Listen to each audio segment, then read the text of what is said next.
Okay, I know what you're thinking. A philosophical video essay about the merits of showing your eccentric side, isn't that flying in the face of the exact definition of what it means to be eccentric?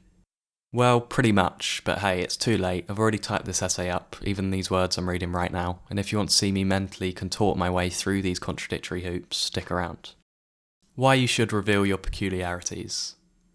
If we're unafraid to look ridiculous in our day-to-day lives, we're demonstrating that we're open to owning up to our quirks.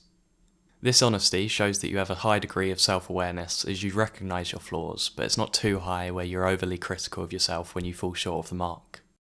By vocalising to the ones who are close to you what your quirks are, you're also warning them of the truth of your being, that more often than not you'll get it right, but from time to time you'll slip up and stick your foot in it.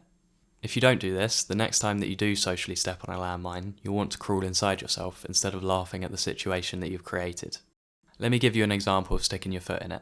Say that you've started at a new job and a colleague comes over to you and asks that you call them by their nickname Horsey, and you decide to take a punt and say, is that because of your face?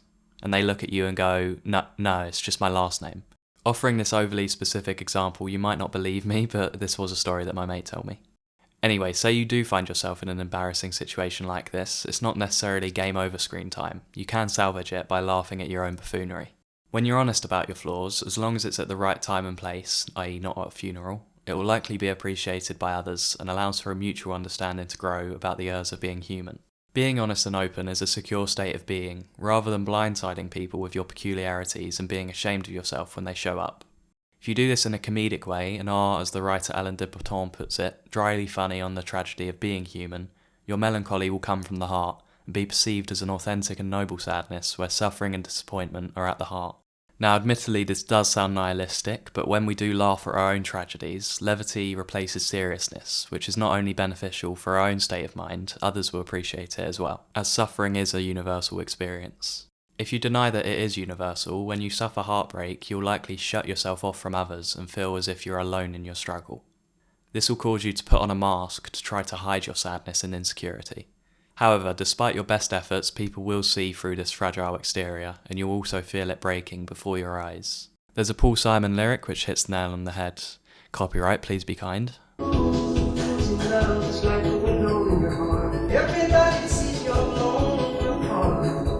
That was Paul Simon with Graceland. Sorry, I always wanted to say that. Now, on to the next section. Don't give the vindictive ammunition. If a really spiteful person spots your weakness that you're too insecure to admit to yourself, they'll devour you and make it their mission to reveal it in front of others. The French philosopher Albert Camus illustrates this vulnerability with an analogy of a person going into a lion's cage with a fresh wound. He writes, "If before going into the cage, he has the misfortune to cut himself while shaving, what a feast for the animals." As the lion is a predator, they'll prey on weakness, and so too, a person with predatory intentions will latch on to any weakness that you inadvertently reveal. If you experience being publicly shamed for your weaknesses that you try to conceal, the consequences of this insecurity can be severe. One likely result will be that you'll close yourself off from others, strengthening your victim complex as a result, with you believing that no one understands you like you, and that everyone is out to get you. In other words, you're innocent and everyone else is guilty. To quote Camus again, we're all capable of this self-obsessive compulsion. As he writes, "We are all exceptional cases. We all want to appeal against something. Each of us insists on being innocent at all costs, even if he has to accuse the whole human race and heaven itself. Once you reject this victimhood, this idea of being innocent at all costs, and accept that there is no hiding, and that what you are feeling is universal, you can begin to let people in again. In doing so, you'll understand why it's better for all involved to laugh at the absurdity of our predicament, in order to bring some much-needed levity to others who are using the same defence tactics you used."